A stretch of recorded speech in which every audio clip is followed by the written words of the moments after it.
একসময় এক বয়স্ক মিলার ছিল যার ৩ ছেলে ছিল। যখন মিলার মারা গেল, তখন তিনি তার ছেলেদের একটি মিল, গাধা এবং একটি বিড়াল রেখে গেলেন। সবচেয়ে বড়টি মিলটি পেয়েছে, মাঝখানে গাধা পেয়েছে, এবং সবচেয়ে কনিষ্ঠকে বিড়ালটি নিতে হয়েছিল। বড় ভাইরা তাকে দেখে হেসেছিল, তবে বিড়ালটি প্রতিশ্রুতি দিয়েছিল যে যদি সে তার জোড়া ভাইকে একটি জুতো এবং একটি ব্যাগ দেয় তবে তিনি তার ছোট ভাইকে ধনী করে তুলবেন। মালিক অবাক হয়েছিলেন, তবে বিড়ালের অনুরোধটি পূরণ করেছিলেন। ফালফিল্ড বিড়াল তৎক্ষণাৎ তার পিছনের পায়ে বুটগুলি টানল, বস্তার মধ্যে ওট এলে এটি কাঁধের উপরে ফেলে দিল এবং শিকারে গেল।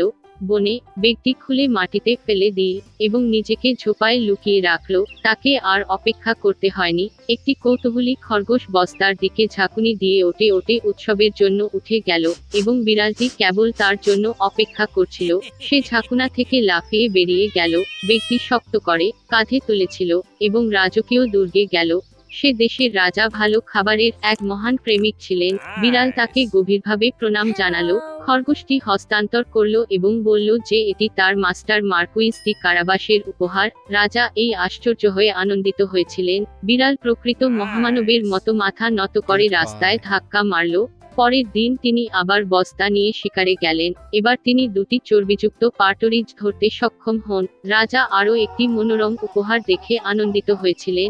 একাধিক সপ্তাহ ধরে বিড়াল রাজার কাছে পার্টরিজ এবং খড়ি করেছিল, তবে তিনি তার ক্ষুধার্ত মালিককে এ সম্পর্কে কিছুই বলেননি।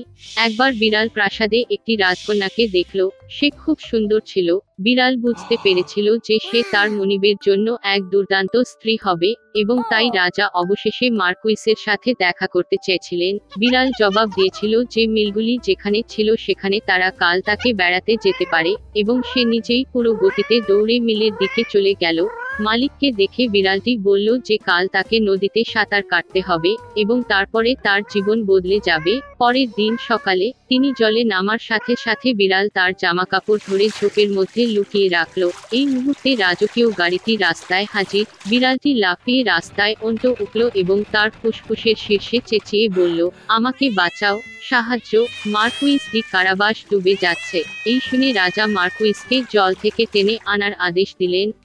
জন রক্ষী তাকে যখন নদীর বাইরে নিয়ে যেতে শুরু করলো, যেখানে তিনি গরম পানিতে ঝাঁকুনি দিচ্ছিলেন, তখন মিলারের ছেলে খুব ভয় পেয়ে যায়। রাজা তাকে তার সিল্কের পোশাক আনার নির্দেশ দিলেন। মিলারের ছেলে প্রথমে প্রত্যাখ্যান করেছিল, তবে তিনি স্বর্ণ সূচিকর্মযুক্ত পোশাকগুলি এত পছন্দ করেছিলেন যে তিনি সানন্দে রাজকীয় পোশাকটি পরেছিলেন।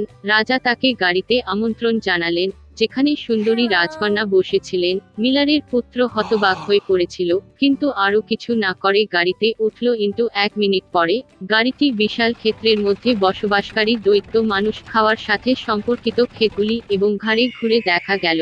বিড়াল কোনো সময় নষ্ট করেনি এবং আত্মা কি ছিল তা গাড়ির সামনে দিয়ে ছুটে গিয়ে ঘোষের দিকে এগিয়ে গেল, যেখানে কাটাররা তাদের ব্রাউটের ঘামে কাজ করছিল। তিনি তাদের জিজ্ঞাসা করতে বলেছিলেন যে এই ক্ষেত্রগুলি মার্কুইস ডি কারাবাসের অন্তর্গত, অন্যথায় দুষ্ট নরখাদকগুলি সেগুলি খাবে। বিস্মিত ছেলেরা উত্তর দিতে পারার আগেই রাজার গাড়িটি টেনে নিয়ে গেল, এবং রাজা যখন জিজ্ঞাসা করলেন তারা কাদের ঘাটগুলি, তারা একটি বন্ধুত্বপূর্ণ কোরাস উত্তর দিয়েছিল যে এই ক্ষেত্রগুলি মার্কুইস ডি কারাবাসের অন্তর্ভুক্ত। এদিকে বিড়ালটি সরাসরি মানব খাওয়ার দুর্গে চলে গেল। কৃপণতার কৌতূহল নিয়ে তিনি পাথরের প্রাচীরের উপরে ঝাঁপিয়ে পড়ে দুর্গে প্রবেশ করলেন। নানান খাবার দিয়ে ভরপুর বিশাল টেবিলে বসেছিল। দুটি কুশ দেখে এইরকম হতাশায় সে বিস্মিত হয়েছিল। বিড়াল দৈত্যটিকে জ্বালাতন করতে শুরু করে এবং বলেছিল যে সে সিংহ হতে পারে না। বিড়ালের এই কথাগুলি বলার সময় হওয়ার আগে নরখাদকটি একটি কুচকানো মাঠে বিশাল সিংহে পরিণত হয়েছিল। ভয় বিড়ালটির আত্মা তার বুকগুলিতে উঠে পড়েছিল, তবে তিনি এটি পরাভূত করে বলেছিলেন যে নরখাদক কখনোই ইঁদুর হিসাবে পরিণত হতে পারে না। ভয়ানক সিংহ অদৃশ্য হয়ে গেল এবং তার জায়গায় একটি ছোট্ট ইঁদুর উপস্থিত হল, এবং বিড়ালটির কেবল এটির প্রয়োজন ছিল। চোখের পলকে তিনি মাউসটি ধরেছিলেন এবং এটি খেয়েছিলেন। এই সময়ে রাজকীয় গাড়ি দুর্গের উঠোনে প্রবেশ করেছিল। গাড়ির দরজা খোলার সাথে বিড়াল নম্রভাবে মাথা নত করলেন এবং বললেন যে তিনি মার্কুইস ডি কারাবাসের দুর্গে সবাইকে দেখে খুশি হয়েছিলেন। এই কথাগুলি শুনে আশ্চর্য হয়ে কে আর অসার ছিল তা বলা মুশকিল। রাজা বা মিলারের পুত্র, যিনি ইতিমধ্যে কিছু বুঝতে পারেননি, বিড়াল অতিথিদের টেবিলে নিয়ে গেল। রাতের খাবার শেষে রাজা পুরোপুরি খেতে খেতে বললেন, মার্কুইস সত্যিই খুব যোগ্য ব্যক্তি, তাই তিনি খুশিতে তার মেয়েকে বউয়ের কাছে উপহার দেবেন। রাজকন্যা খুশি ছিল, তরুণ, সুদর্শন এবং তদতিরিক্ত তিনি সত্যই ধনী মার্কুইস পছন্দ করেছেন লাইকেট। শীঘ্রই তারা একটি বিবাহ খেলেন। সুতরাং মিলারের ছেলে একটি রাজকন্যাকে বিয়ে করে রাজপুত্র হয়। তারা সকলেই সুখী জীবনযাপন করেছিল, বিশেষত বিড়াল, যিনি গর্বের সাথে উঁচু বুটে প্রাসাদটি গতিময় করেছিলেন। একসময় একটা ছোট্ট মেয়ে ছিল, তার নাম হেইডি। হেইডির বাবা মা মারা গেলেন এবং খালা ডিতে তার যত্ন নিলেন। তবে একদিন মেয়েটিকে তার দাদুর কাছে নিয়ে যেতে হয়েছিল। তিনি খুব আলোচক ছিলেন না, কারণ তিনি পাহাড়ের একটি ছোট্ট বাড়িতে থাকতেন। ইনমাসি অন্য শহরে চাকরি পেয়েছিল, তাই মেয়েটিকে কিছুক্ষণ তার দাদার কাছে রেখে যেতে হয়েছিল। আল্পসের দাদা মানুষ থেকে একা একা থাকার অভ্যাস করেন, অতএব তিনি তার নাতনির সাথে খুব খুশি ছিলেন। তবে কিভাবে এটি প্রদর্শন করবেন তা জানেন না। বৃদ্ধ লোকটি তার জন্য অ্যাটিকের একটি ছোট ঘর সাজিয়েছে। হেইডি প্রথম দেখাতেই দাদার প্রেমে পড়ে গেল। তার জন্য পাহাড়ের এক দুর্দান্ত জীবন শুরু হয়েছিল। পরদিন হেইডি তার দাদার বিশাল কুকুরটির সাথে দেখা করলেন। তিনি তার সমস্ত অবসর সময় তার সাথে কাটিয়েছিলেন। একদিন কুকুরটি পাহাড়ের উপর দিয়ে হেঁটে যাওয়ার সময় তিনি মেষপালক পিটারের সাথে সাক্ষাৎ করলেন, যিনি ঘাড়ে চরাঞ্চলে ভেড়া চড়াচ্ছিলেন। বাচ্চারা বন্ধু হয়ে উঠল এবং পিতর হেইডিকে তার সাথে পাহাড়ে হাঁটতে হাঁটতে শুরু করলেন, সারাদিন ঘুরে বেড়ানো। হাইডি সত্যিই খুশি বোধ করল। একই সময়ে তিনি কখনোই তার দাদাকে ভুলে যাননি এবং সমস্ত কিছুতে তিনি তাকে বাড়ির আশেপাশে সহায়তা করেছিলেন। তার প্রিয় জিনিসগুলির মধ্যে একটি ছিল রুটি বেক করা। হেইডি এটি পিটারের মায়ের কাছে এনেছিল এবং সে পরিবর্তে মেয়েটিকে তাজা ছাগলের দুধ দেয়। গ্রীষ্ম শেষ এবং শীত এসে গেছে। পিটার স্কুলে যেতে শুরু করে, তবে হাইডি তখনও স্কুলের জন্য খুব কম বয়সী ছিল। অতএব কাকু ডিতে মেয়েটিকে শহরে নিয়ে যাওয়ার এবং কাজের পরে বাড়িতে তাকে শেখানোর জন্য ফিরে এসেছিল। আল্পসের দাদা খুব বিরক্ত হয়েছিল, তবুও নাতিকে যাতে ছেড়ে দেওয়া এবং লিখতে শিখতে পারে তা ছেড়ে দিন লেট। হাইডিও খুব বিরক্ত হয়েছিল, তবে তার খালা তাকে শীঘ্রই পাহাড়ে ফিরিয়ে দেওয়ার প্রতিশ্রুতি দিয়েছিলেন। শহরে এসে খালা মেয়েটিকে নিয়ে গেলেন একটি বিশাল সুন্দর বাড়িতে হাউস। সেখানে হাইডি মেয়ে ক্লারার সাথে দেখা হয়েছিল।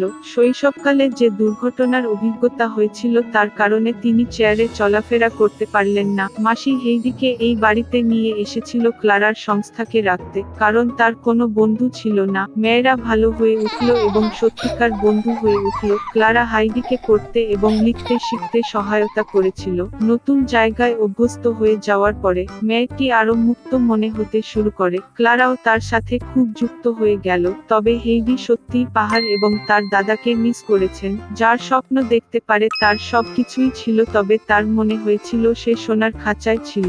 এমনকি সে খাওয়াও বন্ধ করে দিয়েছে। চাচি ডিতে তৎক্ষণাৎ বুঝতে পারলেন যে তার ভাগ্নি কেন দুঃখী ছিল এবং আমি তাকে তার দাদার কাছে ফেরত পাঠানোর সিদ্ধান্ত নিয়েছি। ক্লেরা খুব বিরক্ত হয়েছিল যে হেইডিকে চলে যেতে হয়েছিল, তবে খালা প্রতিশ্রুতি দিয়েছিলেন যে ক্লারার পরের বছর হেইডির সাথে দেখা করতে সক্ষম হবে। এক বছর পরে ক্লারা হেইডির কাছে এসেছিল। তিনি পিটারের সাথে দেখা করলেন এবং বাচ্চারা খুব ভালো বন্ধু হয়েছিল। তারা পাহাড়ে অনেকটা হেঁটেছিল, টাটকা বায়ু প্রশ্বাস নিয়েছিল এবং প্রাকৃতিক খাবার খেয়েছিল। কিন্তু কিছু সময়ের পরে পিটার এই উদ্বেগ শুরু করলেন যে হাইডি আবার ক্লারার সাথে শহরে চলে যাবে এবং তারপরে একদিন তিনি ক্লারার হুইলচেয়ারটি একটি ক্লিফ থেকে ফেলে দিলেন। তিনি ভেবেছিলেন যে এটি সমস্ত সমস্যার সমাধান করবে, তবে দেখা গেল যে হুইলচেয়ার ছাড়া এবং তাজা পর্বত বাতাসের জন্য ধন্যবাদ ক্লারা আরো শক্তিশালী হয়ে উঠেছে এবং কিছুক্ষণ পরে সে আদৌ হাঁটতে সক্ষম হয়েছিল। চাচি ডিতে তার চোখকে বিশ্বাস করতে পারল না এবং পিটার তার অভিনয় দেখে খুব লজ্জা পেয়েছিলেন। তিনি স্বীকার করেছেন যে তিনি ক্লারার হুইলচেয়ারকে ক্লিফ থেকে ফেলে দিয়েছিলেন। অবশ্যই মেয়েরা তাকে ক্ষমা করেছিল এবং বাচ্চাদের সুখী বন্ধুত্বটি জীবনের জন্য রক্ষা করা হয়েছিল।